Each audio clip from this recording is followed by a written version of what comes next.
Hi friends, I am Tilak. You're watching Tech May Be Unique, and today we are going to see how to insert a euro currency symbol on your WPS spreadsheet mobile. And if you are new to this channel, make sure to click on subscribe button below. We just quickly move on to the video. So how to insert a euros currency symbol on your WPS Office spreadsheet mobile. So first of all, you just open the spreadsheet here and just click on the option here, just double tap here, and now I just using my keyboard, Google keyboard, because there is no insert symbol option present on WPS spreadsheet mobile. So first of all, you can download from the Play Store the Google keyboard. Now click on this number section, just long press on the dollar symbol. You can find a lot of symbols here.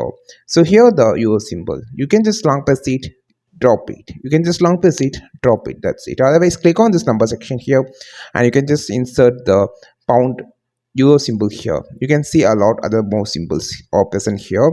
You can just insert a pound or rupee symbol or euro symbol from this section. So you just click on this menu section. You can't find any insert symbol option present here. So this is how I just use Google keyboard. I think this video helped you a lot. Like this video, share this video, subscribe this channel. We will meet our next video with a super valuable content. This is Tilak signing off from Tech Made Be Unique. Have a wonderful day.